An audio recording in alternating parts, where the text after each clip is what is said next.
దేవుని పరిశుద్ధ నామమునకు మహిమ కలుగును గాక. కూడి వచ్చిన మీ అందరికీ ప్రభు అయిన యేసుక్రీస్తు నామంలో నా ప్రేమ వందనాలు. అపోస్తుల కార్యములు 20వ అధ్యాయం 27వ వచనములో దేవుని వాక్యములో పౌలు గారు ఏమంటాడంటే, దేవుని సంకల్పమంతయు మీకు తెలపకుండా నేనేమియూ దాచుకొనలేదు అంటాడు. అంటే దేవుని సంకల్పం అంతటిని సంఘానికి తెలియజేశాడు. సో ప్రతి సేవకునికి, ప్రతి సంఘ కాపరికి ఇది ఒక గోల్గా ఉంటుంది కదా. నేను కూడా సంఘ కాపరిగా ఉంటున్నాను. నా గోల్ కూడా ఏంటిదంటే, దేవుడు నాకు ఇచ్చిన ఈ సంఘాన్ని కదా, 28వ వచనంలో ఏమంటాడంటే, తన స్వరక్తం ఇచ్చి సంపాదించిన తన సంఘమును కాయుటకు పరిశుద్ధాత్మ మిమ్మును అధ్యక్షులుగా లేకపోతే కాపరులుగా ఉంచాడు అంటున్నాడు. సో దేవుడు నన్ను కాపరిగా నియమించిన ఈ సంఘానికి నా బాధ్యత ఏంటంటే, 27వ వచనంలో చెప్పినట్లు ఏంటో చెప్పండి, దేవుని సంకల్పమంతయు నేను బోధించాలి. సో అందులో భాగంగానే మనము 20 సంవత్సరాలు దాటి వచ్చాం, 21వ సంవత్సరంలోకి అడుగు పెడతాం. కాబట్టి మనము ఎదగటానికి, మనము శిష్యత్వంలో ఎదగాలని, ఆత్మల సంపాదనలో ఎదగాలని, సువార్త ప్రకటనలో ఎదగాలని మనము ఈ విధంగా ప్రతి నెల ఈ ట్రైనింగ్స్ కలిగి ఉంటున్నాము. అందులో భాగంగా ఈరోజు కూడా ఈ సువార్తీకరణ గురించి, ఆత్మల సంపాదన యొక్క ప్రాముఖ్యత గురించి మనము నేర్చుకుంటాం. సో మన వాక్య భాగంలోకి వెళ్ళక ముందు చిన్న ప్రార్థన చేసుకుందాం, ప్రభు సహాయం అడుగుదాం. అందరూ దయచేసి స్థలంలో వచ్చినట్లయితే మనం ప్రభువుని సహాయం చేయమని అడుగుదాం. మమ్మల్ని ఎంతగానో ప్రేమిస్తున్న మా ప్రియమైన మా పరలోకపు మా కన్న తండ్రి, మా ప్రభువా, మా దేవ, మా నాయన, మేమందరము నాయన నీ పాదముల దగ్గరకు వస్తుంటున్నాం తండ్రి. నీ పిల్లలముగా మీరు మాకిచ్చిన నీ వాక్యం నేర్చుకోవాలనే మాకిచ్చిన ఈ యొక్క గొప్ప ఆధిక్యతను బట్టి, ఆశను బట్టి మీకు వందనాలు, స్తుతులు, స్తోత్రాలు. ఎంతమంది అయితే నాయన అట్టి ఆశతో నాయన నీ సన్నిధికి వచ్చి ఉంటున్నారో వారందరి ఆశను మీరు తృప్తిపరచమని ప్రార్థన చేస్తూ ఉంటున్నాం తండ్రి. ప్రభువా నాయన, చాలామంది నాయన పగలంతా ఎండలో పని చేసుకొని వచ్చి ఉంటున్నారు ప్రభువా తండ్రి. అలసిపోయిన దేహాలకు నాయన మీరే కావలసిన బలము, శక్తిని దయచేయండి. మేమందరము నాయన ఏకాగ్రతతో నీ సన్నిధిలో కూర్చొని నాయన నీ వాక్యం వినటానికి, నీ యొక్క వాక్యములోని సత్యాలను గ్రహించి నాయన మా జీవితాలను మార్చుకోవటానికి నీవే దయను దయచేయమని ప్రార్థన చేస్తూ ఉంటున్నాం. అల్పుడు, అయోగ్యుడు, అపరాధి నాయన నీ పక్షాన్ని నిలవబడుతుంటుండగా నీవే కనికరించి సహాయం చేయమని, నీ ఆత్మతో అభిషేకించుమని నాయన వచ్చిన ప్రతి నీ బిడ్డను నాయన నీ వాక్యముతో నీవే దీవించి ఆశీర్వదించుమని యేసు నామములో అడిగి వేడుకొనుచుంటున్నాము మా ప్రియా పరమ తండ్రి, ఆమేన్. ఈ రోజున నేను ఒక చాలా ప్రాముఖ్యమైన సందేశంతో మీ ముందుకు వచ్చాను.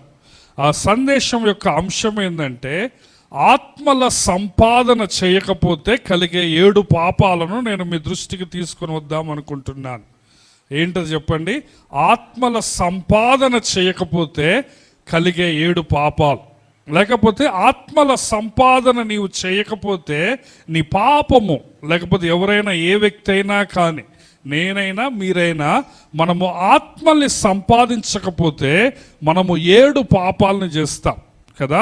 అది మీకందరికీ ఇది వినటానికి వింతగా అనిపించవచ్చు కదా. పాపం ఏంటి, సువార్త చెప్పి ఆత్మల్ని సంపాదించకపోతే అది పాపమా, ఏంటి విడ్డూరంగా మాట్లాడుతున్నారు మీరు అని మీరు అనొచ్చు. సో నేను దానిని నేను దేవుని వాక్యంలో నుంచి చూపిస్తాను. ఇవి నా సొంత మాటలు కాదు, దేవుని వాక్యంలో నుంచే మనము ఆత్మల్ని సంపాదించకపోతే అది ఏ విధంగా పాపం అవుతుందో 7 అంశాలను మీ దృష్టికి తీసుకొని వస్తాను కదా. మనకందరికి తెలుసు పాపం అనేది 2 రకాలుగా ఉంటుంది కదా. ఒకటేమో యాక్టివ్గా మనం చేస్తాం, యాక్టివ్ సిన్ అంటాం కదా. అంటే పాజిటివ్గా మనం చేయటం వలన పాపం అవుతుంది, అది యాక్టివ్ సిన్. రెండోది ఏంటంటే ప్యాసివ్ సిన్, మనము చెయ్యకూడనివి చేస్తే, అంటే మనం చెయ్యటం ద్వారా ఏం చేస్తున్నాము, పాపం చేస్తున్నాం, అది యాక్టివ్ సిన్. కొన్ని ఎగ్జాంపుల్స్ చెప్తారా, మనం చేయకూడనివి ఏమేమి చేస్తాం మనం? కొన్ని ఉదాహరణలు చెప్పండి వాక్యం వినేవాళ్ళు. దొంగతనము, ఇంకా అబద్ధము, ఇంకా వ్యర్థపు మాటలు, ఇంకా కదా రకరకాలు ఉంటాయి. నీ శరీరాన్ని త్రాగుడు ద్వారా కానీ, డ్రగ్స్ ద్వారా కానీ పాడు చేసుకోవటము, ఇవన్నీ కూడా యాక్టివ్ సిన్స్, అంటే మనం చెయ్యకూడనివి చేస్తాం. ప్యాసివ్ సిన్స్ ఏంటవి అంటే మనం చెయ్యాల్సినవి చెయ్యం, అది కూడా పాపమే కదా. మనం చేయాల్సినవి చేయం, కొన్ని మనం చెయ్యాలి, అవేం చేయం, మనము చేయకుండా ఉంటాం కదా. ఉదాహరణకి ఏమైనా చెప్తారా? మనము ఏమి చేయాల్సినవి చేయకపోతే అది పాపం అవుతుంది. సమూయేలు గ్రంథములో, మొదటి సమూయేలు 7వ అధ్యాయంలో కదా, సమూయేలు ఏమంటాడంటే నేను ప్రార్థన చేయకపోతే పాపము చేసిన వాడని అవుతాను అంటాడు. యాకోబు గ్రంథంలో యాకోబు ఏమంటాడంటే మేలు చేయ నెరిగియుండియు అది చేయని వాడికి అదేమవుతుందట, పాపం అవుతుందట. అర్థమవుతుందా? ఈ విధంగా చెయ్యాల్సినవి చేయకపోయినా కానీ పాపం. నేను ఎప్పుడు ఒక కథ చెప్తాను, ఉదాహరణ యేసు ప్రభు చెప్పిన కథ. మంచి సమరయుడు కథను మనము జ్ఞాపకము చేసుకుంటే, మంచి సమరయుడు కథలో ఒక వ్యక్తి యెరూషలేము నుంచి యెరికోకి దిగిపోతా ఉంటాడు కదా. దిగిపోయినప్పుడు దొంగలు అతన్ని కొట్టేస్తారు. అతడు సగం ప్రాణముతో, కొర ప్రాణముతో ఆ విధంగా రోడ్డు పక్కన పడి ఉంటాడు. సో ఒక యాజకుడు పోతాడు, లేవీడు పోతారు, వాళ్ళు పక్క నుంచి వెళ్ళిపోతారు. అంటే వాళ్ళు సహాయం చెయ్యాలి కానీ వాళ్ళు ఏం చేయట్లేదు, సహాయం చేయట్లేదు. అది ఒక రకమైన పాపం, అది ప్యాసివ్. దొంగలు చేసిన పాపం ఏంది, వాడిని కొట్టారు, కొర ప్రాణంతో విడిచిపెట్టారు, అది యాక్టివ్ సిన్. అర్థమవుతుందిగా, అంటే చెయ్యకూడనిది వాళ్ళు చేశారు. కానీ యాజకుడు లేవీడు చేయాల్సినవి చేయలేదు. అర్థమవుతుందా? సో ఈ విధంగా పాపము 2 రకాలు. ఈ రోజున నేను ఒక ప్యాసివ్ సిన్, మనం చేయాల్సినవి చేయకపోవటం. ఏం చేయాలంటే మనము ఆత్మల్ని సంపాదించాలి. ఏం చేయాలి చెప్పండి? ఆత్మల్ని సంపాదించాలి. నీ అంతట నీవు నీ ఇరుగు పొరుగు వారికి, నీ ఫ్రెండ్స్కి, నీ తోటి పని వాళ్ళకి, నీ స్నేహితులకి నువ్వు సువార్త చెప్పి ఆత్మల్ని సంపాదించాలి. ఆ విధంగా చేయకపోవటం ఏంటిదట చెప్పండి? పాపం కదా. ఏ విధంగానో నేను మీకు బైబిల్లో నుంచి చెప్తాను. మొట్టమొదటిగా అది ఏ విధంగా పాపం అంటే దేవుడిచ్చే మహా ఆజ్ఞకు అవిధేయత. అది నీవు ఆత్మల్ని సంపాదించినప్పుడు నువ్వేం చేస్తున్నావంటే దేవుని మహా ఆజ్ఞకి ఏం చేస్తున్నావు, నువ్వు అవిధేయత చూపిస్తున్నావు. మనందరికీ తెలుసు దేవుడిచ్చిన మహా ఆజ్ఞ ఎక్కడున్నది? మత్తయి సువార్త 28వ అధ్యాయము 18 నుంచి 20 వచనాలు. నేను మీకు ఏ ఏ సంగతులను ఆజ్ఞాపించుతునో వాటిని అన్నిటినీ గైకొనవలనని వారికి బోధించుడి. ఇదిగో నేను యుగ సమాప్తి వరకు సదాకాలము మీతో కూడా ఉన్నాను అంట. సో ఆత్మల సంపాదన ఏ విధంగా పాపము అంటే, మొట్టమొదటిగా నీవు ఆత్మల్ని సంపాదించకపోతే దేవుడిచ్చిన మహా ఆజ్ఞకు నువ్వేం చేస్తున్నావు, అవిధేయత చూపిస్తున్నావు. ఇక్కడ మనం మత్తయి సువార్త 28లో మనం చదివిన వచనాల్లో యేసు ప్రభు ఇచ్చిన మహా ఆజ్ఞ ఉన్నది. అందరు మహా ఆజ్ఞ అనండి. ఇది యేసు ప్రభు వారి చిట్ట చివరి మాటలు. భూలోకములో ఆయన మాట్లాడిన తుది పలుకులు ఇవి. ఎవరికైనా చాలామందికి లాస్ట్ వర్డ్స్ గుర్తుంటాయి కదా. మా అమ్మ లేకపోతే మా తాతయ్య, మా నాన్న చనిపోకముందు ఈ మాటలు చెప్పాడని కొంతమంది లాస్ట్ వర్డ్స్ గుర్తుపెట్టుకుంటారు. అదేవిధంగా యేసు ప్రభు వారు ఇచ్చిన ఆఖరి మాటల్ని మనం ఇక్కడ చూస్తున్నాం. ఇక్కడ మనం ఏం చూస్తున్నామంటే ఒక మహా ఆజ్ఞ మహా అధికారముతో ప్రారంభమవుతా ఉంటుంది. యేసయ్య ఏమంటున్నాడంటే పరలోకమందును భూమి మీదను నాకు సర్వాధికారం ఇవ్వబడి ఉంది. యేసయ్య ఏమంటున్నాడంటే నాకే మహా అధికారం ఉన్నది. ఎక్కడ? పరలోకమందు, భూమి మీద, ఆకాశమందు, భూమి మీద. భూమి మీద ప్రతి దేశంలో, ప్రతి స్థలంలో నాదే అధికారం. పరలోకములో బైబిల్లో ఒక మాట ఏముంటుందంటే ఆకాశ మండలమందలి దురాత్మల సమూహం ఉంటుందని ఉన్నది. అంటే దురాత్మల మీద, దేవదూతల మీద, సూర్యచంద్ర నక్షత్రాల మీద, అందరి మీద ఎవరికి ఉన్నది అధికారము? యేసయ్య. ఆయన ఏమన్నాడంటే నాకు సర్వాధికారం ఇవ్వబడి ఉన్నది కాబట్టి అంటున్నాడు. అందరు కాబట్టి అనండి. కాబట్టి యేసు ప్రభు చిట్ట చివరిగా భూలోకాన్ని విడిచి వెళ్తూ ఈ మాటలు అంటున్నాడు, నాకు సర్వాధికారం ఉంది, కాబట్టి మీరు వెళ్ళి సమస్త జనులను శిష్యులుగా చేయండి. మీరు సర్వలోకానికి వెళ్ళండి అన్నాడు. కానీ యేసయ్య చెప్పింది ఎంతమందికి? కేవలము 12 మంది. 12 మంది సర్వలోకానికి వెళ్ళటము సాధ్యపడలేదు, మనకందరికీ తెలుసు. సో ఆయన ఏమంటాడంటే, మీరు వెళ్ళి సమస్త జనులను శిష్యులుగా చేయండి, వాళ్ళకు బాప్తిస్మం ఇవ్వండి. 20వ వచనంలో ఏమంటాడంటే, నేను మీకు ఏ సంగతులను ఆజ్ఞాపించుతునో వాటిని అన్నిటినీ గైకొనవలనని వారికి బోధించుడి అంటున్నాడు. అంటే నేను మీకు ఏమేమి ఆజ్ఞలు ఇచ్చానో నమ్ముకున్న వాళ్ళు, కొత్తగా నమ్ముకున్న వాళ్ళు, వాళ్ళందరూ కూడా ఆ ఆజ్ఞలన్నిటిని ఏం చేయాలా? గైకొనాలి. సో యేసు ప్రభు శిష్యులకు ఇచ్చిన ఆజ్ఞ ప్రతి విశ్వాసకి ఇవ్వబడిన ఆజ్ఞ. అది అర్థమవుతుందా? ఎందుకంటే యేసయ్యే ఏమన్నాడంటే, నేను మీకు ఏమేమి ఆజ్ఞలు ఇచ్చానో ఎవరైనా నమ్ముకుంటే వాళ్ళకు బాప్తిసం ఇచ్చినప్పుడు వాళ్ళు కూడా వాటన్నిటినీ గైకొనవలనని వారికి ఏం చేయాలి? మీరు బోధించాలి. అంటే మీరు వెళ్ళి సమస్త జనులను శిష్యులుగా చేయమని యేసయ్య చెప్పిన ఆజ్ఞ కేవలం 12 మందికి కాదు, ప్రతి విశ్వాసిది. అర్థమవుతుందండి? ప్రతి విశ్వాసి కూడా ఏం చేయాలంటే, నీ ఇరుగు పొరుగు వారికి, నీ స్నేహితులకి, నీ తోటి పనిచేసే వాళ్ళకి కదా, నీ నేబర్స్కి నువ్వు సువార్తను ప్రకటించి ఆత్మని సంపాదించాలి. అందుకే యేసయ్య ఏమంటున్నాడంటే, మీరు భయపడవద్దు, ఇదిగో నేను యుగ సమాప్తి వరకు సదాకాలము మీతో కూడా ఉన్నానంటున్నాడు. హల్లెలూయా.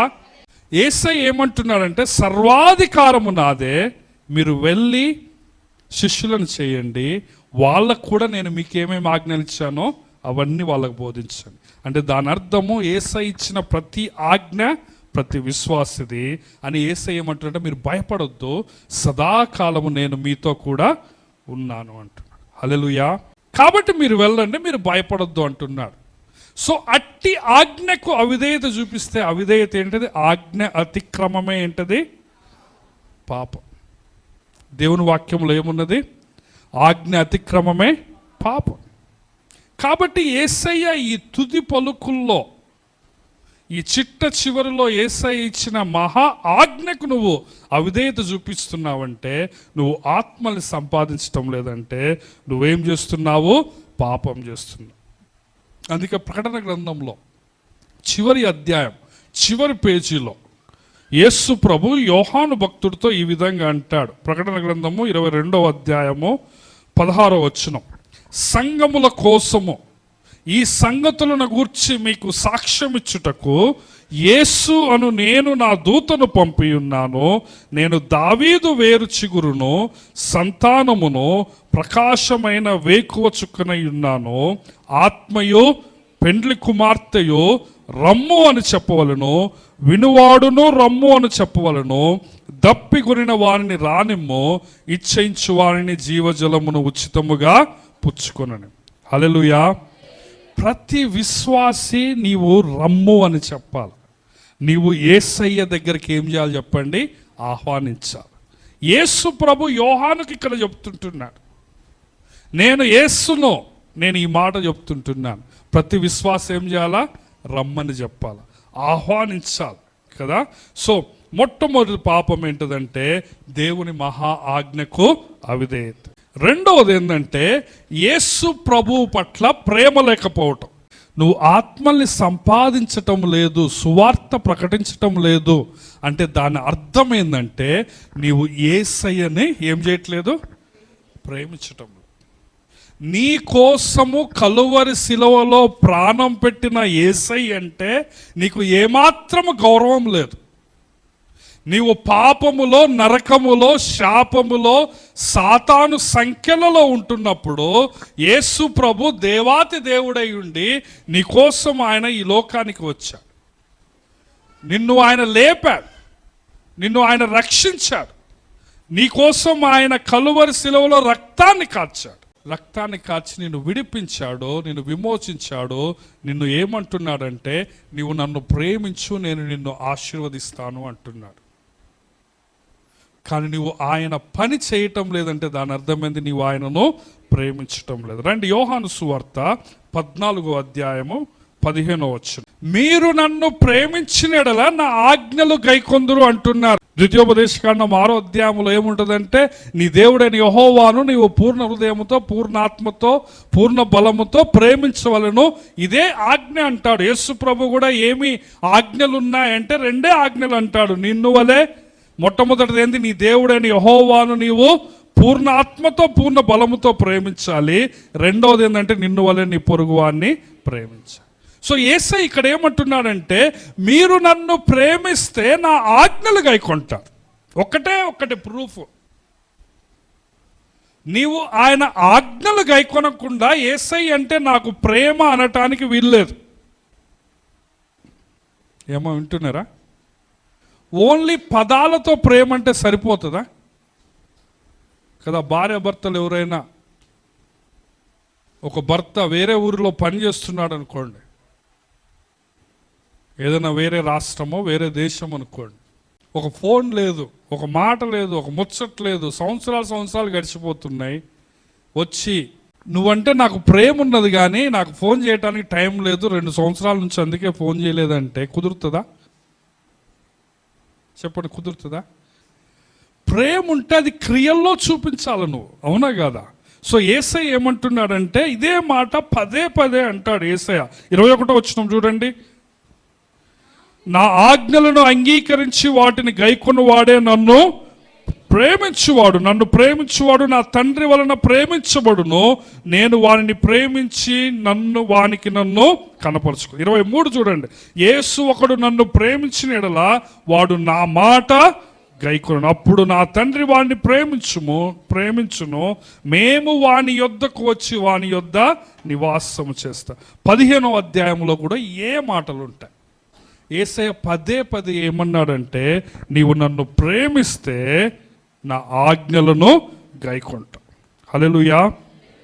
చాలామంది ఏమంటారంటే, నాకు సువార్త చెప్పడం రాదు, నాకు మాట సరిగా చెప్పటం రాదు అంటారు. యేసు ప్రభు అవన్నీ చెప్పటం లేదు ఇక్కడ. యేసయ్య ఏమంటున్నాడంటే, మొట్టమొదటిగా విధేయత చూపించు అంటున్నాడు. రెండోది ఏమంటున్నాడంటే, నీవు నన్ను ప్రేమించు, నేను మిగతా చూసుకుంటాను అంటున్నాడు. హల్లెలూయా. నువ్వు యేసయ్యను ప్రేమిస్తే, యేసయ్య ఆజ్ఞలకు విధేయత చూపిస్తే పరిశుద్ధాత్మ దేవుడు నీతో ఉంటాడు. ఇక్కడ ఏమంటున్నాడంటే, నేను తండ్రి వచ్చి వాడితో నీతో వాసం చేస్తాడట, నీతో నివాసం చేస్తాడట. నేను నీ దగ్గరకు వచ్చి నేర్పిస్తాను. పరిశుద్ధాత్ముడు మీతో ఉంటాడు, మీలో ఉంటాడు అంటారు 14వ అధ్యాయం 17వ వచనములో కదా. ఆయన మీతో కూడా నివసించును, మీలో కూడా ఉంటాడు. తర్వాత కిందకు వస్తే 26వ వచనము, ఆయన మీకు బోధించి మీతో చెప్పిన సంగతులన్నిటిని మీకు జ్ఞాపకం. సో యేసయ్య ఏమంటాడంటే, నేను నీతో ఉంటా, పరిశుద్ధాత్మగా నా ఆత్మగా నేను మీతో ఉంటాను, నేను బోధిస్తాను, నేను నడిపిస్తాను, మీరేం చేయాలి? కేవలం నన్ను ప్రేమించాలి. కాబట్టి ఎవరు కూడా నాకు మాట్లాడటం కుదరదు, నాకు మాట రాదు, మాట కుదరదు, నాకు టాలెంట్ లేదు అనుకోకూడదు కదా. నిజానికి ఇక్కడ టాలెంట్ లేని వాళ్ళు ఎవరు లేరు. గొడవలు పెట్టుకోమంటే అందరికి ఫస్ట్ ప్రైజ్లు వస్తాయి. ఫస్ట్ ప్రైజ్కి కూడా గొడవలు పెట్టుకుంటాం మనం, అరే నాది ఫస్ట్ అని కదా. అంత టాలెంట్ ఉన్నది మన దగ్గర. కానీ మనం ఏం చూస్తున్నామంటే, యేసయ్య ఏమంటున్నాడంటే, నీవు నన్ను ప్రేమించితే నా ఆజ్ఞలను నీవు గైకొంటా, అప్పుడు పరిశుద్ధాత్ముడు నీకు సహాయం చేస్తాడు. ఇప్పుడు దాకా 2 రకాల పాపాలు చెప్పాను. ఆత్మని సంపాదించటం లేదు అంటే మొట్టమొదటిగా ఏం పాపం? అది దేవుని మహా ఆజ్ఞకు అవిధేయత. రెండవది ఏంటి? నీవు క్రీస్తును ప్రేమించటం లేదు. మూడవది ఏంటంటే యేసును వెంబడించటం లేదు. మూడో పాపం ఏంటో చెప్పండి? నీవు ఆత్మల్ని సంపాదించటం లేదంటే, నీవు సువార్తను ప్రకటించటం లేదంటే దాని అర్థం ఏంటంటే నువ్వు యేసయ్యను వెంబడించటం లేదు. రండి, మత్తయి సువార్త 4వ అధ్యాయము 19వ వచనం. మనకందరికి తెలుసు, యేసు ప్రభు శిష్యులను పిలిచినప్పుడు మత్తయి 4:19లోను మార్కు 1:17లోను యేసయ్య శిష్యులతో ఏమంటాడంటే, నా వెంబడి రండి, నేను మిమ్మును మనుష్యులను పట్టు జాలరులుగా చేస్తాను అంటున్నాడు. హల్లెలూయా. యేసయ్య ఏమంటున్నాడంటే, నా వెంబడి రండి, నన్ను వెంబడించండి. మనందరం పాట పాడతాం ఉజ్జీవంగా చప్పట్లు కొట్టుకుంటా, నే సాగేద యేసు నీతో,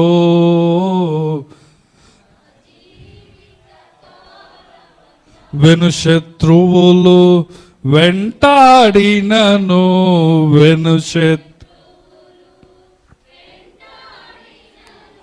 ముందు సముద్రము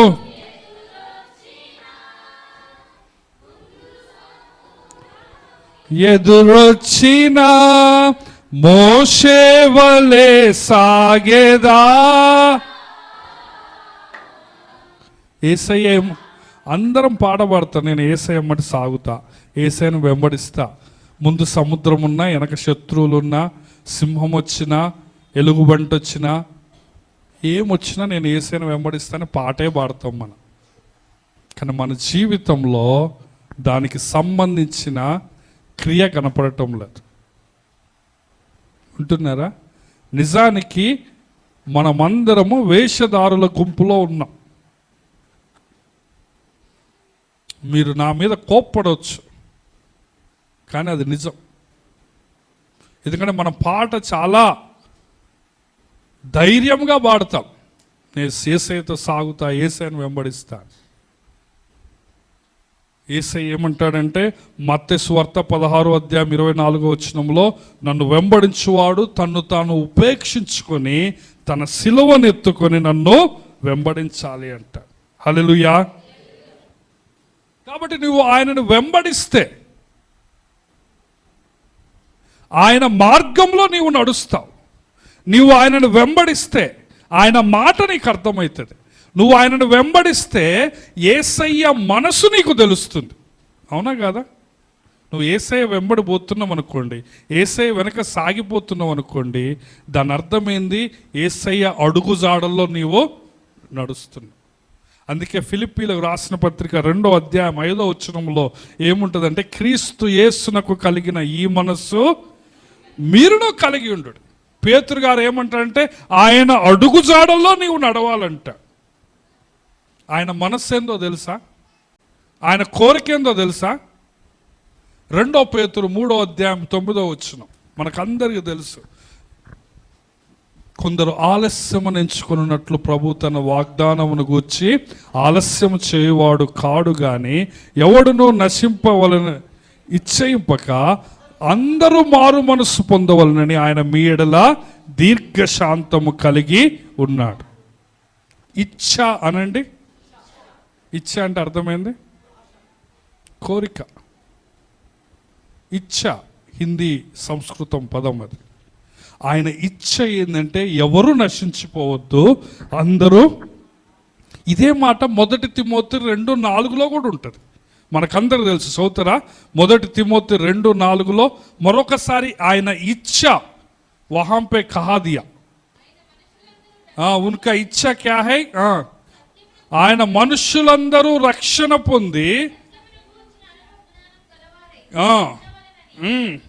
మనుషులందరూ అందరూ మనుషులందరూ అనండి, కాలనీ వాళ్ళందరూ అనండి, తెలంగాణ వాళ్ళందరూ, భారతీయులందరూ, మనుషులందరూ రక్షణ పొంది సత్యమును గూర్చిన అనుభవ జ్ఞానము కలవారై ఉండవలనని ఆయన ఇచ్చయించుచున్నాడు. అంటే ఆయన ఆశ కలిగి ఉన్నాడు, ఆయన మనస్సు కలిగి ఉన్నాడు, ఆయన కోరిక కలిగి ఉన్నాడు. ఆ సత్యమును గురించిన అనుభవ జ్ఞానం ఏంటంటే, కింద ఏమంటాడంటే, దేవుడు ఒక్కడే, దేవునికి నరులకు మధ్యవర్తి ఒక్కడే, ఆయనే యేసు ప్రభు. దేవుడు ఒక్కడే. ఈ రోజున మీరు ఖమ్మంలోకి పోండి, దేవుడు ఒక్కడే అంటే వాళ్ళు ఏమంటారు? ఏ దేవుడు అంటారు? దేవుడు నిన్ను ప్రేమిస్తున్నాను అనుకో, ఆ దేవుడు ఎవరు అంటారు. ఎందుకంటే వాళ్ళకి దేవుడు ఒక్కళ్ళు కాదు. కానీ సత్యం ఏంటిదంటే దేవుడు ఒక్కడే. దేవుడి దగ్గర పోవటానికి ఎన్ని మార్గాలు? ఒక్కటే మార్గం, అదే యేసు ప్రభు. అవునా కదా? అమెరికా వెళ్ళాలంటే ఏరోప్లేన్లో అండమాన్ వెళ్ళాలంటే, పరలోకం వెళ్ళాలంటే ఒక్కటే మార్గం. అదేంటిది? మధ్యవర్తి ఒక్కడే, ఆయన యేసు ప్రభు. ఈ సత్యం ఎవరికి తెలీదో, నువ్వు నీ కంఫర్ట్ నువ్వు చూసుకుంటున్నావు. నేను, నా పిల్లగాళ్ళు, నా పని, నా భార్య, నా భర్త, నా ఇల్లు, నా వాకిలి, నా మొక్కలు, నా కుండీలు, నా కరివేపాకు చెట్టు, నా బెండకాయ చెట్టు, నా ములక్కాయ చెట్టు. ఏమైంది? యేసయ్య కోరిక ఏంటో చెప్పండి. ఎవ్వరూ నశించిపోవద్దు, అందరూ సో నువ్వు యేసయ్యని వెంబడిస్తే ఆయన మనస్సు నీకు కనపడుతుంది. అది నేను చెప్పాలనుకున్నది. వింటున్నారా? నువ్వు యేసయ్యని వెంబడిస్తే నీకేం కనపడుతుంది? ఆయన మనస్సు. బైబుల్ ఏమంటుందని, క్రీస్తు యేసునకు కలిగిన మనస్సు మీరు కలిగి ఉండాలి. సో నీవు ఆత్మని సంపాదించటం లేదు, నీవు సువార్త ప్రకటన చేయటం లేదు అంటే దాని అర్థం ఏంది? నీవు యేసయ్యను వెంబడించటం లేదు. ఎంత బాధాకరమో గమనిస్తున్నారా? చాలాసార్లు మనం అనుకుంటాం, నాకు తెలియదండి సువార్త చెప్పటము, నాకు పనేందో, నాకు పనే వచ్చు, పని తప్ప నాకు ఏది తెలియదు, పని మా ఆయనే, అదే నాకు లోకం. కానీ యేసయ్య ఏమంటున్నంటే, నా వెంబడి రండి, నేను మిమ్మల్ని మనుష్యులను పట్టు చాలర్లుగా చేస్తాను. హల్లెలూయా. నేను మీకు నేర్పిస్తాను అంటున్నాడు కదా. మీరేమి చింతించిన అవసరం లేదు ఏ విధంగా సువార్త చెప్పాలా అని కదా. నువ్వేం చేయాలంటే యేసయ్యను వెంబడించాలి. యేసయ్యను వెంబడించకపోతే నువ్వేం చేయలేవు, ఆత్మల్ని రక్షించలేవు. నువ్వు ఈ రకమైన పాపం చేస్తున్నావు. నేను మీరెవరు క్రైస్తవులు కాదు అని చెప్పటంలే, మనము క్రైస్తవులమే, మనం విశ్వాసులమే, కానీ మనము ఈ రకాల పాపాల్లో మునిగిపోతున్నాం. 3 రకాల పాపాలు చెప్పాను. మొట్టమొదటిది ఏంటిది? మహా ఆజ్ఞకు అవిధేయత. రెండవది యేసయ్యని ప్రేమించటం లేదు. మూడవది యేసయ్యను వెంబడించటం లేదు. నాలుగవది ఏంటంటే యేసయ్యలో నిలిచి ఉండటం లేదు. నీవు ఆత్మల్ని సంపాదించటం లేదు అంటే దాని అర్థం ఏంటంటే నువ్వు యేసయ్యలో నిలిచి ఉండటం లేదు. రండి యోహాను సువార్త 15వ అధ్యాయం చూడండి. యేసయ్య ఏమంటున్నాడంటే యోహాను 15:4-5 వచనాల్లో, నా యందు నిలిచి ఉండుడి, మీ యందు నేను నిలిచి ఉంటాను. తీగ ద్రాక్షవల్లిలోనే ఉంటే, నిలిచి ఉంటేనే కానీ తనంతట తాను ఎలాగో ఫలింపదో, అలాగే నా యందు నిలిచి ఉంటేనే కానీ మీరు యేసయ్య ఏమన్నాడంటే, ద్రాక్షవల్లిని నేను తీగలను. దాని అర్థం ఏంటంటే నేను ఆ కాండాన్ని, మీరు కొమ్మలు. కొమ్మ ఫలించాలంటే ఆ కాండంలో ఉండాలి, ఆ చెట్టులో ఉండాలి. ఆ తీగ ఫలించాలంటే ఆ ద్రాక్షావళిలో ఉండాలి. నీవు వేరుగా ఉంటే ఫలిస్తావా? నువ్వు ఫలాలు ఫలించటం లేదు అంటే దాని అర్థం ఏంటంటే నువ్వు ఎవరిలో లేవు, యేసయ్యలో లేవు. వింటున్నారా? సో ఇన్ని రోజులు నీకు 20 సంవత్సరాలైనా నీలో ఫలాలు లేవు అంటే నీవు నిజంగా చెక్ చేసుకోవాలి, నువ్వు యేసయ్యలో ఉన్నవా లేవా. ఇంకేమంటున్నాడు చూడండి 5వ వచనం, ద్రాక్షవల్లిని నేను తీగలం అంటే చెట్టుని నేను, కొమ్మలు మీరు అనమాట. ఎవడు నా యందు నిలిచి ఉండునో, నేను ఎవని యందు నిలిచి ఉండునో వాడు బహుగా ఫలించు. నాకు వేరుగా ఉండి మీరేమీ చేయలేరు. చూసారా? యేసయ్య క్లియర్గా ఏమంటున్నాడంటే, మీరు నాలో ఉంటే మీరు బహుగా ఫలిస్తారు. మీరు వేరే ఉన్నారనుకోండి, మీరు ఫలాలు ఫలిస్తారా? ఏమి చేయలేరు. 7వ వచనంలో ఏమంటాడంటే, నా యందు మీరును, మీ యందు నా మాటలు నిలిచి ఉండినలా మీకేది ఇష్టమో అడుగుడి, అది మీకు అనుగ్రహించు. యేసయ్యలో నిలిచి ఉండటం అంటే ఏంది అని అడగొచ్చు. ఇక్కడ ఒక మాట ఏం చెప్తున్నారంటే 7వ వచనంలో, యేసయ్యలో నిలిచి ఉండటం అంటే దాని అర్థం ఏంది అంటే నీలో ఆయన మాటలు ఉండాలట. ఎవరి మాటలు? ఆయన వాక్యం నీలో ఉండాలి. నీలో ఆ యొక్క వాక్యం ఫుల్లుగా ఉండాలి. నిలిచి ఉంటే నీ నిండా పరిశుద్ధాత్మ నింపుదల ఉండాలి. పోయిన ఆదివారం మనం నేర్చుకున్నా పరిశుద్ధాత్మ నింపుదల. నీ యొక్క శరీరం నిండా ఆయన మాటలు ఉంటే, నువ్వు ఆయనలో ఉంటే, నీలో ఆయన మాటలు ఉంటే అప్పుడు నువ్వేం చేస్తావంటే ఫలిస్తావు. 8వ వచనం చూడండి, మీరు బహుగా ఫలించుట వలన నా తండ్రి మహిమపరచబడును, ఇందువలన మీరు నా శిష్యులు. బహుగా ఫలించాలని యేసయ్య కోరుకుంటున్నాడు. ఫలాలు లేని ఎండిపోయిన చెట్టులాగా నువ్వు ఉండొద్దు. ఎన్ని సంవత్సరాలైనా కాయలు కాయటం లేదు, ఎన్ని సంవత్సరాలైనా ఆత్మని సంపాదించటం లేదు అంటే దాని అర్థం ఏంది చెప్పండి? నువ్వు యేసయ్యలో నిలిచిలేవు. నువ్వు యేసయ్యలో నిలిచి ఉంటే నువ్వేమి చేస్తావు చెప్పండి? ఫలాలు ఫలిస్తావు. 4 పాపాలు చెప్పాను ఇప్పటి వరకు నేను. మహాజ్ఞకు అవిధేయత, రెండోది యేసయ్యను ప్రేమించటం లేదు, మూడోది యేసయ్యను వెంబడించటం లేదు, నాలుగోది యేసయ్యలో నిలిచి ఉండటం లేదు, ఐదోది ఏంటంటే నువ్వు యేసయ్య నమ్మకాన్ని వమ్ము చేస్తున్నావు. వింటున్నారమ్మా? నిద్ర వస్తుందా? ఎవరికి నిద్ర రావటం లేదు కదా? నిద్ర వస్తే మోకాళ్ళు వేయండి, మోకాళ్ళు వేసి చేతులు పైకెత్తండి, నిద్ర పోతుంది దెబ్బకి. రామగుండంలో సురేష్ అయ్య గారు అని ఒక ఆయన ఉన్నాడు. ఆయనట గుట్ట మీదకు పోయి మోకాల కింద సన్న గులకరాలు పెట్టుకొని ప్రార్థన చేసేవాడట. అట్లా సాయంత్రం వరకు ప్రార్థన చేసేవాడు. అట్లనన్నా యేసయ్య కరుణిస్తాడని. సో కొంతమంది అట్లా శరీరాన్ని నలగొట్టుకునే వాళ్ళు ఉన్నారు. మనం ఎవరం అంటే శరీరాన్ని ప్రేమించేవాళ్ళు. మనం ఎవరో చెప్పండి? శరీరాన్ని ప్రేమించే వాళ్ళము, యేసయ్యని మోసం చేసేవాళ్ళం. దేవుడు చెప్తున్న మాటలేవి. నువ్వు ఆత్మల్ని సంపాదించటం లేదంటే యేసయ్యకు నువ్వేం చేస్తున్నావంటే నమ్మక ద్రోహం చేస్తున్నావు. రండి, రోమీలకు రాసిన పత్రిక 1వ అధ్యాయం 14వ వచనం నుంచి. నా మాటలు కొంచెం కఠినంగా ఉండొచ్చండి, కానీ నేనేం చేస్తాను చెప్పండి? దేవుని వాక్యంలో ఉన్న మాటలు, దేవుని సంకల్పం అంతయు ఏమీ దాచిపెట్టుకోకుండా బోధించాలి నేను. చూడండి 14వ వచనం. గ్రీసు దేశస్థులకును, పౌలు గారు అంటున్నాడు, గ్రీసు దేశస్థులు కాని వారికి, జ్ఞానులకును మూఢులకును నేను రుణస్థుడు కాగా నా వలనైనంత మట్టుకు రోమాలోని మీకును సువార్తను ప్రకటించుటకు సిద్ధముగా ఉన్నాను. 16వ వచనం చూడండి. సువార్తను ప్రకటించుటకు నేను సిగ్గుపడువాడను కాను, ఏలైనగా నమ్ము ప్రతివానికి, మొదట యూదునికి గ్రీసు దేశస్థునికి కూడా రక్షణ కలగజేయుటకే అది దేవుని శక్తి. పౌలు గారు ఏమంటాడంటే నేను యేసయ్యని నమ్మనోళ్ళకి బాకీ ఉన్నా అంటున్నాడు. అంటున్నారా? పౌలు గారు అనే మాటలు ఏంటంటే యేసయ్య నమ్మనోళ్ళు ఉన్నారు కదా, వేరే కులం వాళ్ళు, వేరే మతం వాళ్ళు, వేరే దేశస్థులు, వాళ్ళకి పౌలు గారు ఏమున్నాడట చెప్పండి? బాకీ ఉన్నట్టు, రుణస్థుడను అని అంటున్నాడు. అందరూ అనండి, రుణస్థుడను అనండి. యేసయ్య నీ కోసము కల్వరి శిలువలో ప్రాణం పెట్టాడు, నీ కోసం తన రక్తాన్ని కాచాడు.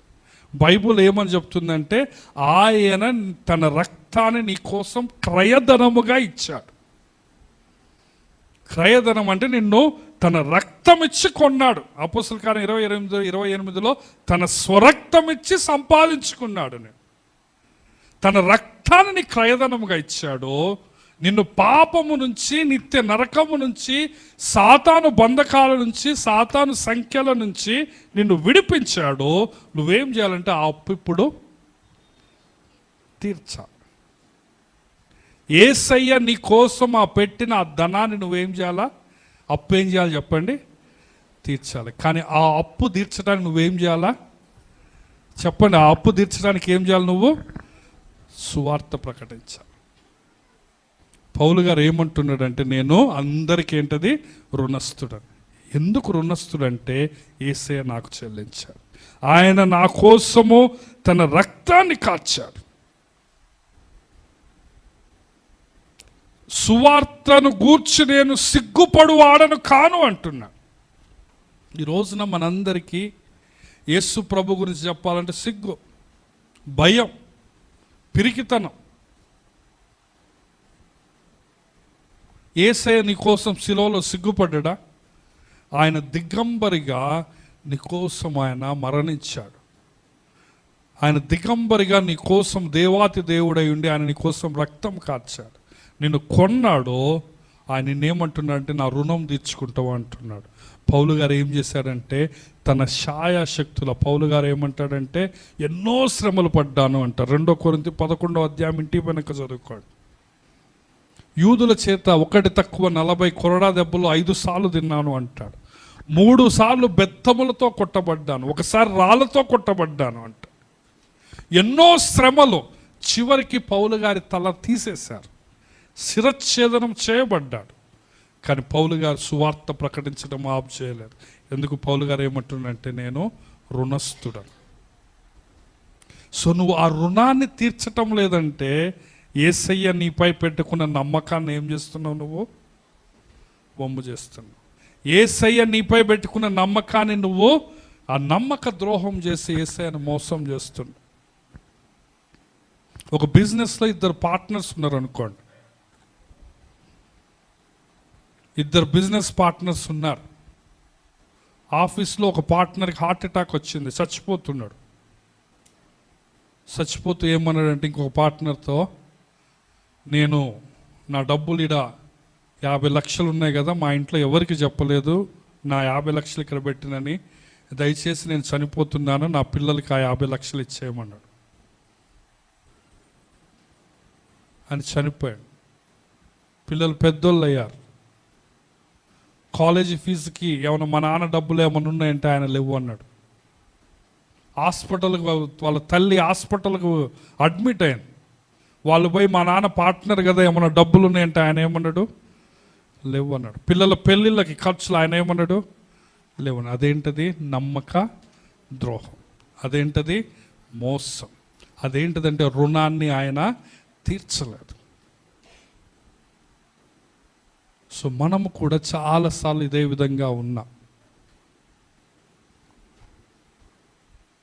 చాలామంది ఈ రోజున మనం ఇంకా చిన్న చిన్న మూల విషయాలతో, ఇంకా వ్యసనాలతో, ఇంకా ఇది చర్చికి రావటం, ఇంకా టయానికి రావటం, ఇంకా రోజు ప్రార్థన చేసుకోండి, రోజు బైబుల్ చదువుకోండి. ఇది ఎట్లున్నదంటే మా జాంటీ గాడు ఉన్నాడు, నన్ను వీడియో కాల్లో చూస్తే పెదనాన్న అని ఇప్పుడు అంటాడు. కానీ ఒకసారి ఫస్ట్లో వాడి సంవత్సరం వయసు ఉన్నప్పుడు పిప్పి అనేటోడు, నన్ను ఏమనేటోడు? పిప్పి. శ్యామ్లాని బిబ్బి అనేటోడు, బీబీ అనేడు పెద్దమ్మ. అప్పుడు ముద్దు వచ్చేది, నవ్వేది. 20 సంవత్సరాలు వచ్చినా కానీ వాడు నన్ను చూసి పిప్పి అంటాడు అనుకో, ఎట్టుంటుంది?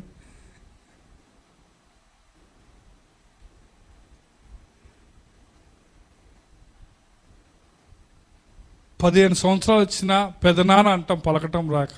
మనం చాలామంది చర్చి పెట్టి 20 సంవత్సరాలు అయినా కానీ ఇంకా రోజు బైబుల్ చదవండి, ప్రార్థన చేస్తే కళ్ళు మూసుకోండి, పాట పాడితే సప్పట్లు కొట్టండి, ప్రార్థన అయిపోయినాక ఆమేనండి, చర్చికి టయానికి రండి, మంగళవారాలు రాండి, శుక్రవారాలు రాండి, మంచి కూర్చోండి, పిల్లగాళ్ళని మాట్లాడిని ఇవ్వకండి, ఎగరని ఇవ్వకండి. ఈయన్నే ఉన్నాం. ఇది ఎట్టున్నదంటే 20 సంవత్సరాలు వచ్చినా కానీ ఏమంటాడు? పిప్పియే అంటాడు.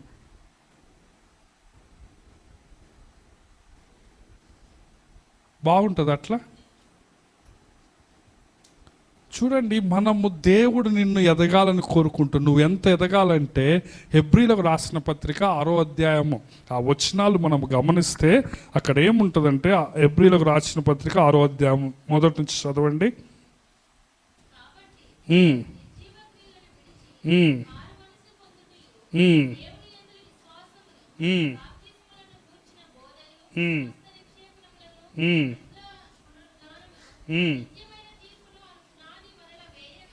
చూడండి, ఇదంతా పునాది. ఏంటదట పునాది?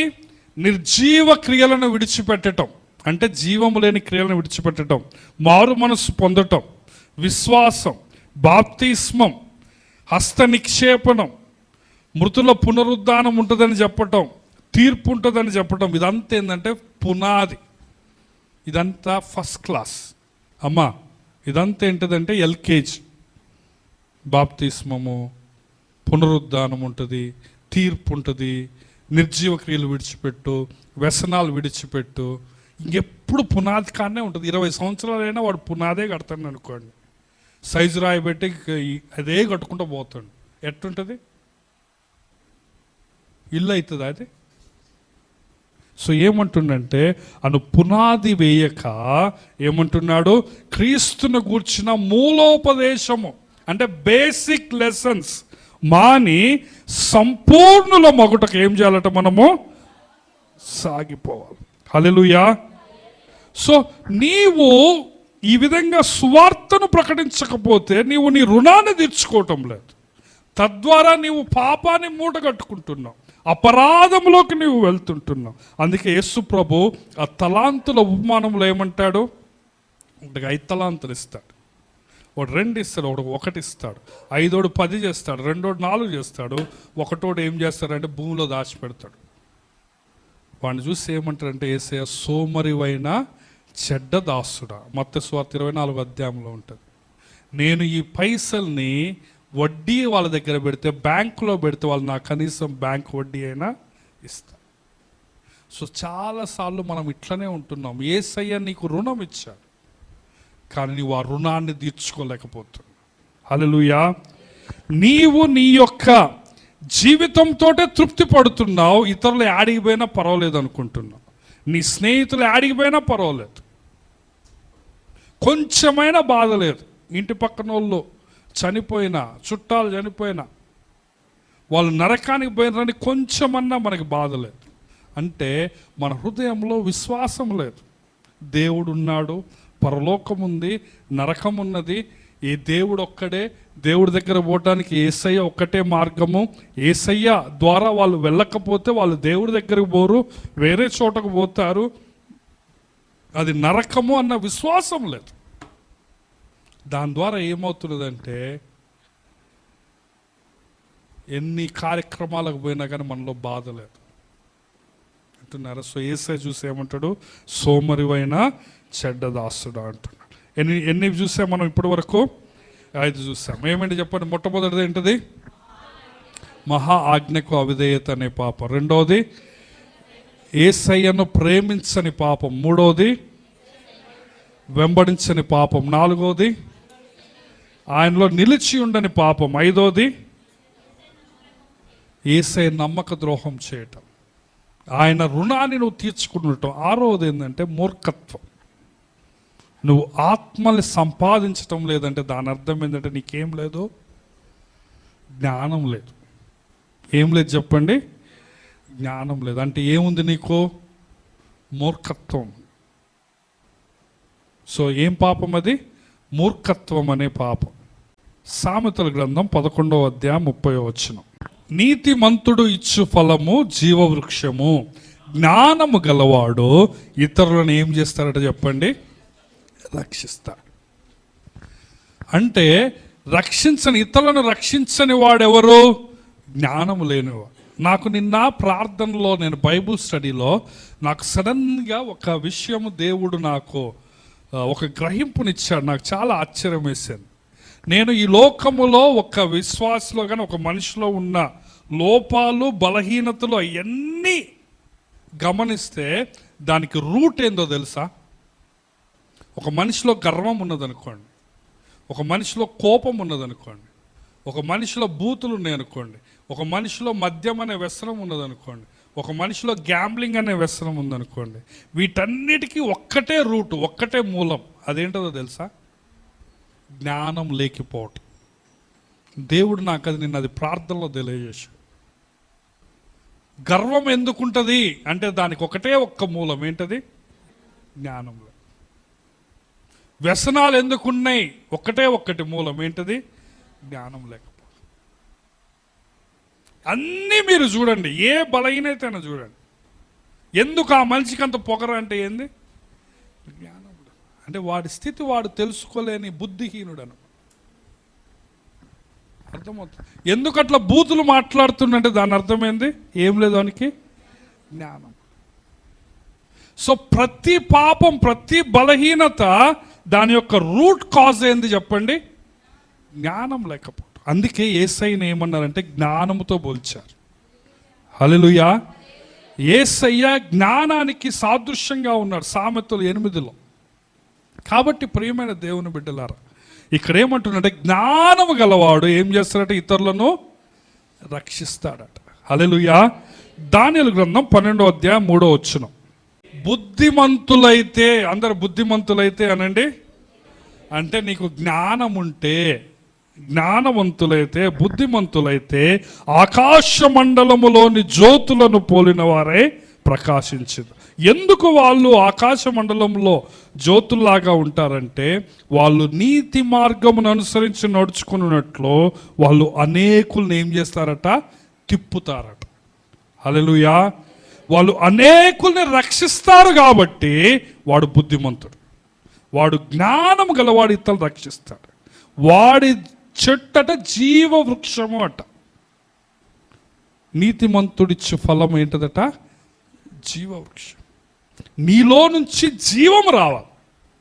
నీకు జ్ఞానం ఉంటే జీవం వస్తుంది. వింటున్నారా? లేకపోతే ఏమొస్తుంది? మరణం వస్తుంది. అందుకే యేసయ్య ఏమంటాడంటే యాకోబు 1:5 మీలో ఎవరికైనా జ్ఞానము కొదువుగా ఉంటే వాడు ఏం చేయాలా? దేవుణ్ణి అడగాలి. అప్పుడు ఆయన అందరికీ ధారాళముగా ఇస్తాడు. సో నువ్వు ఇతరులను రక్షించలేకపోతున్నావు, నీకు సువార్త చెప్పే ఆ మాట లేదు, ఆ యొక్క శక్తి లేదు, నీకు పిరిగితనం ఉందంటే నువ్వేం చేయాలా? దేవుణ్ణి అడగాల. దేవుణ్ణి అడిగితే నీకు జ్ఞానం వస్తుంది. అప్పుడు నువ్వేం చేస్తావు? ఇతరులను రక్షిస్తావు. సో 6వ పాపం ఏంటో చెప్పండి? మూర్ఖత్వం. నీవు రక్షించటం లేదంటే, నువ్వు స్వార్థ ప్రకటించటం లేదంటే, నువ్వు ఆత్మని సంపాదించటం లేదంటే దాని అర్థం ఏంటంటే నీలో ఏముంది? మూర్ఖత్వం, జ్ఞానం లేదు. కాబట్టి మనం ఏం చేయాలా? దేవుణ్ణి అడగాలి. 1 కొరింథీ 3వ అధ్యాయంలో ప్రతి వాని పని అట్ట కాలుస్తాడట దేవుడు. ఏం చేస్తాడంట చెప్పండి? ప్రతోడి పనిని దేవుడు కాలుస్తాడట. కాల్చినప్పుడు నిలిస్తే జీతం వస్తుందట. చూడండి 1 కొరింథీ 3వ అధ్యాయము 13 నుంచి 15 వచనాలు. వాని పని ఎట్టిదో దానిని అగ్నియే పరీక్షించును కదా. 15 వచనం చూడండి. 14లో వాడు జీతం పుచ్చుకుంటాడట. 15లో ఒకని పని కాల్చివేయబడిన ఎడల వానికి నష్టం కలుగును, అతడు తన్ను మట్టుకే రక్షింపబడును, కానీ అగ్నిలో నుంచి తప్పించుకున్నట్టు రక్షింపబడతాడు. యేసయ్య ఏమంటాడంటే నీ పనిని కాలుస్తాడట. కాలవడం అంటే లాస్ట్కి నీకు ఎగ్జామ్ ఉంటుంది. నీ పని నిలవబడ్డది అనుకో, నీకు జీతం ఉంటుంది. జీతము అనండి, ఇది దేవుని వాక్యంలో చెప్పింది. జీతం లేదు, నువ్వు ఫెయిల్ అయినవు అనుకో, నువ్వు ఏదో బొట్టిగా 35 మార్కులతో పరలోకానికి పోతావు. ఏముందంటే నువ్వు నరకానికి పోవు, కానీ నువ్వు ఆడ ఏముండదని నీకు ఆడ కిరీటాలు ఉండవు. పరలోకంలో జీతం ఉండదు, బోడిగుండు వేసుకుంటావు, ఏం కిరీటాలు ఉండవు, ఏముండవు, ముఖం మార్చుకొని ఉండాల్సి వస్తుంది పరలోకంలో. ఏమంటున్నాడు? వాడు రక్షింపబడతాడు కానీ అగ్నిలో నుంచి తప్పించుకున్నట్టు రక్షింపబడతాడట. కానీ నువ్వు సరిగ్గా పని చేస్తే నీకేముంటుంది చెప్పండి? పరలోకంలో జీతం ఉంటుంది, కిరీటాలు ఉంటాయి. యుగాలు నువ్వు పరలోకంలో ఉండాలి, అవునా కదా? అక్కడ యుగాలు ఉండే పరలోకం, నువ్వు ఈ లోకంలో ఉండటానికే స్టేటస్ చూస్తావు. యాడికి పోయి ఎప్పుడు ఫోటో తీసి వాట్సాప్లో పెట్టుకుందామని బాగా తాపత్రయపడుతున్నారు అందరు. స్టేటస్ ఫోటోలు తీసి వాట్సాప్లో పెట్టుకోవటం.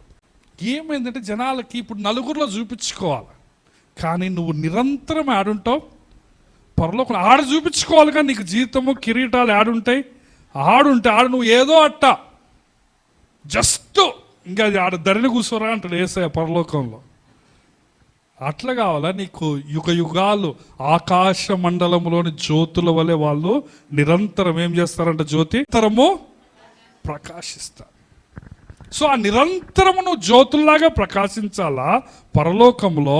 లేకపోతే వేసే అరే మూల కూర్చోరా, నీ పని ఏం పని చేసినవరా, నువ్వు అంత కాలితే బూడిద తప్ప ఏది మిగలలేదంటే ఎట్టుంటుంది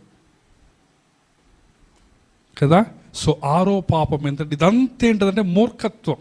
మనం ఈ తాత్కాలికంగా ఉండే ఈ లోకం కోసమే తాపత్రయపడుతున్నాం, కానీ నిత్యం ఉండే పరలోకంలో బహుమానాలు, రివార్డ్స్, ప్రతిఫలం, అక్కడ ప్రతిఫలం చూసుకోవట్లే కదా.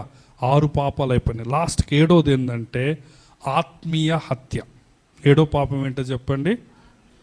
ఆత్మీయ. ఈ చాలా కఠినమైన పదాలు అయినా కానీ మీరు ఓర్చుకుంటారని చెప్తున్నా. నేను దేవుని మాటలు చెప్పాలా, నేను దాచిపెట్టుకోకూడదు. ఏడవది ఏంటంటే ఆత్మీయమైన హత్య. యెహెజ్కేలు గ్రంథం 3వ అధ్యాయం. యెహెజ్కేలు గ్రంథం 3వ అధ్యాయం 17-18 వచ్చిన, నరపుత్రుడా, ఇశ్రాయేలీలకు కావలిగా నేను నిన్ను నియమించున్నాను, కాబట్టి నీవు నా నోటి మాట ఆలకించి నేను చెప్పిన దానిని బట్టి వారికి హెచ్చరిక చేయము. యేసయ్య దేవుడు యెహెజ్కేలుతో ఏమంటారు, నిన్ను నేను వాచ్మ్యాన్గా పెట్టాను, వాళ్ళకు ఒక హెచ్చరిక చేయి, వాళ్ళు చనిపోతున్నారు, వాళ్ళ మీదకి శత్రువు వస్తుండో, నువ్వు వార్నింగ్ ఇవ్వమంటే 18 వచనం చూడండి, ఆవశ్యముగా నీవు మరణమవుదువు అని నేను దుర్మార్గుని గూర్చి ఆజ్ఞ ఇయ్యక నీవు అతన్ని హెచ్చరిక చేయకయో, అతడు జీవించినట్లు తన దుర్మార్గతను విడిచిపెట్టవలనని వానికి హెచ్చరిక చేయకయో ఉండిన ఎడల ఆ దుర్మార్గుడు తాను చేసిన దోషమును బట్టి మరణమవును గాని అతని రక్తమునకు నిన్ను ఉత్తరవాదిగా ఎంచుతాడట. నాకెళ్ళి చూడండి, యేసయ్య ఏమంటున్నాడంటే, నేను నీకు ఒకడు చచ్చిపోతాడని చెప్పమని చెప్పాను, నేను నిన్ను వాచ్మెన్గా పెట్టాను, కావలివాడిగా పెట్టాను, వాడు చచ్చిపోతాడు, నరకానికి పోతాడని చెప్పమని చెప్పిన, నువ్వు పోయి చెప్పలేదు, వాడు చనిపోయిండు, నువ్వు చెప్పలేదు కాబట్టి వాడు పరలోకానికి పోడు, వాడు ఆడికి పోతాడు, నరకానికి పోతాడు, కానీ నువ్వు వాని రక్తము నీ చేతుల్లో ఉంటుంది అంటాడు. యెహెజ్కేలు 18లో చూస్తాం, 3వ అధ్యాయంలో ఇదే మాటలు చూస్తాం కదా, వాని రక్తము నీ చేతుల్లో ఉంటుంది, నువ్వు ఉత్తరవాది అవుతావు అంట. కాబట్టి ప్రియమైన దేవుని బిడ్డలారా, ఇది ఆత్మీయంగా హత్య చేస్తున్నాం. అపోస్తుల కార్యం 16వ అధ్యాయం 9వ వచనంలో పౌలు గారికి ఒక దర్శనం వస్తుంది. మాసిదోనియా దేశస్థుడట ఒకడు వచ్చి నిలవబడి మాకు సహాయం చేయమని రిక్వెస్ట్ చేస్తున్నాడట పౌలు గారు వెంటనే తన యొక్క పరిచర్య వెళ్ళే దిశను మార్చి యూరోప్లోకి అడుగు పెడతాడు కదా. ఏముంటుందంటే మాసిదోనియా దేశస్థుడు ఒకడు నిలిచి మాకు సహాయం చేయమని బ్రతిమలాడుకుంటున్నాడు. సో నీ చుట్టుపక్కల వారు, నీ స్నేహితులు, నీ బంధువులు, నీ ఇరుగు పొరుగు వారు, నీతో పని చేసే వాళ్ళు నేను బతిమలాడుతున్నారు, మాకు దయచేసి తోవ చూపించు.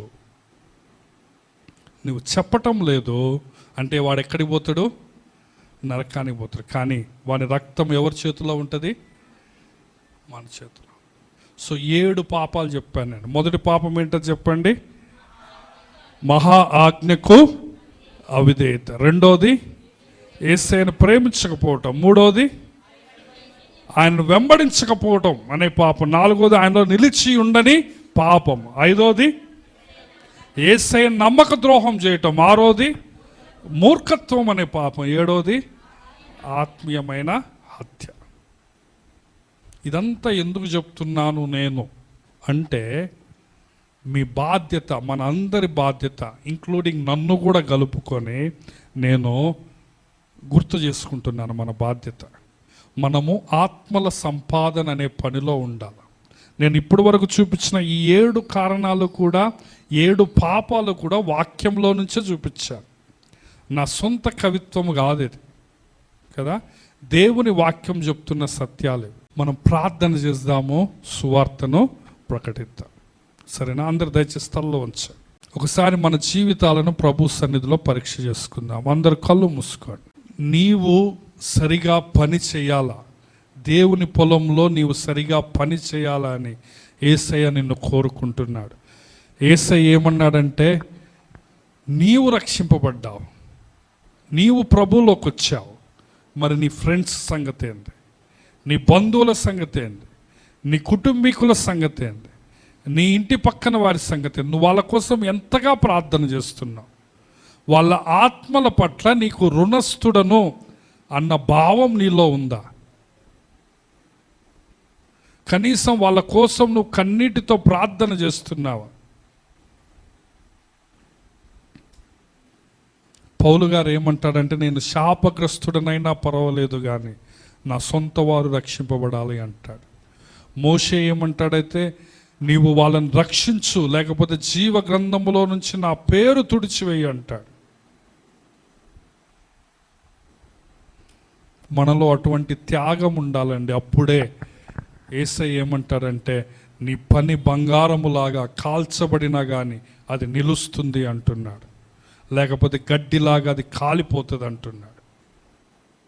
ప్రియమైన దేవుని బిడ్డలారా, కేవలము అగ్నిలో నుంచి లాగివేయబడినట్లు, ఏదో బొటాబొటిగా రక్షింపబడినట్లు మన జీవితాలు ఉంటాయి. యేసయ్యకి ఎంత మాత్రం మహిమ కాదండి. నీవు బహుగా ఫలించాలని, నీవు ఎండిపోయిన చెట్టులాగా ఉండకూడదని యేసయ్య నిన్ను కోరుకుంటున్నాడు. నీవు జీవవృక్షం అనే ఫలము కలిగి ఉండాలని, జ్ఞానము కలిగి ఉండాలని దేవుడు నిన్ను కోరుకుంటున్నాడు. మనం యేసయ్యని అడుగుదామా? యేసయ్య, నాకు ఆ ప్రార్థనా భారము దయచేయ నాయన. యేసయ్య, నాకు జ్ఞానము దయచేయ తండ్రి. పౌలు గారిలాగా నేను రుణస్థుడను అన్న భావం నాలో కలగజేయ తండ్రి.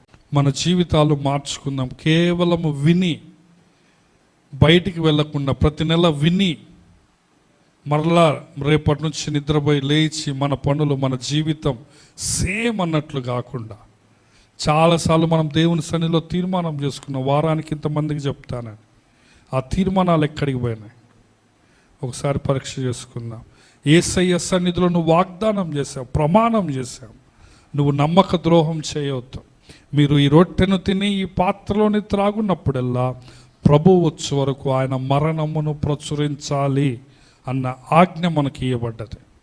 బలలో పాల్గొనే నీవు ఆయన మరణాన్ని ప్రచురించాలి. ఇంకా ఎవరైనా ఇక్కడ బేసిక్ ఫౌండేషన్లో ఉంటే, నేను పైకి వస్తానని తీర్మానం చేసుకోండి. నేను బాప్తిస్మం తీసుకుంటాను, నేను మూలోపదేశములు మానుతాను, నేను సంపూర్ణతలోనికి వస్తానని తీర్మానం చేసుకోండి. ఒక మెట్టు తర్వాత ఇంకొక మెట్టు ప్రభులో ఎదగటానికి దేవుడు నీకు సహాయం చేయనుగాక. మా ప్రేమ గల ప్రియమైన పరలోకపు తండ్రి, మా దేవా, మా ప్రభువా నాయన, మమ్మల్ని మేము నీ పాదముల దగ్గర పడవేసుకుంటున్నాం. మాలో ఎంతో మూర్ఖత్వం ఉంది నాయన, దయతో క్షమించండి తండ్రి. ప్రభు నాయన, మాలో ఎటువంటి భారం లేదు నాయన. నశించిపోయే ఆత్మల పట్ల ఏమాత్రం భారం లేదు నాయన. మాకు కన్నీటి ప్రార్థన లేదు తండ్రి. మాకు ప్రార్థన చేయటం రాదు ప్రభువా నాయన. తండ్రి, మాలో పట్టుదలతో కావాల్సిన ప్రార్థన లేదు తండ్రి. ఇంకా నాయన, మేము చాలా పునాది పాఠాల మీదనే ఉన్నాము తండ్రి. ప్రభా, దయతో క్షమించండి నాయన. చాలాసార్లు నాయన మేము సాతాను పెట్టే ఉచ్చులో పడుతుంటున్నాం. మాలో ఉన్న ఈ మూర్ఖత్వాన్ని తీసివేయండి తండ్రి. మాలో ఉన్న ఈ నమ్మక ద్రోహాన్ని తీసివేయండి తండ్రి. మేము తండ్రి సంపూర్ణ విధేయత కలిగిన ఆయన యేసు ప్రభువుని సంపూర్ణంగా ప్రేమించడాన్ని కృపను మీరు మాకు దయచేయండి. మా కొరకే మరణించిన మా ప్రభువును ప్రేమించే కృప, వెంబడించే కృప, ఆ ప్రభువులో నిలిచి ఉండే ఆ యొక్క స్థాయి మాకు దయచేయమని ప్రార్థన చేస్తూ ఉంటున్నాం తండ్రి. మమ్మల్ని క్షమించండి నాయన, బలపరచండి, జ్ఞానము దయచేయండి నాయన. ఆత్మీయంగా మేము ఎవరిని హత్య చేయకుండా నాయన ప్రభు, ప్రతి ఒక్కరిని నాయన మరణములో నుంచి జీవంలోకి దాటించి నాయన నిరంతరము వెలిగే జ్యోతులుగా నాయన మా పనిని బట్టి మేము మంచి జీతము పరలోకంలో పొందటానికి నీవు కృపను దయచేయమని ప్రార్థిస్తుంటున్నాం. వాక్యము ఎంతమంది విని నాయన తీర్మానం చేసుకున్నారో ప్రతి ఒక్కరిని నాయన నీవే బహుగా దీవించి ఆశీర్వదించమని, ఈ వాక్యము దుష్టుడు ఎత్తుకొని పోకుండా నాయన నూరంతల ఫలము వచ్చినట్లు నీ కృపను దయచేయమని యేసు నామంలో అడిగి వేడుకొనుచుంటున్నాము మా ప్రియా పరమ తండ్రి, ఆమేన్. మన పరమ తండ్రి అయిన దేవుని యొక్క ప్రేమ, యేసుక్రీస్తు ప్రభుల వారి యొక్క కృప, పరిశుద్ధాత్మ దేవుని యొక్క అన్యోన్య సహవాసము ఇక్కడ చేరిన బిడ్డలందరికీ, మన కుటుంబాలకు సదాకాలము తోడై ఉండి నడిపించునుగాక. ఆమేన్.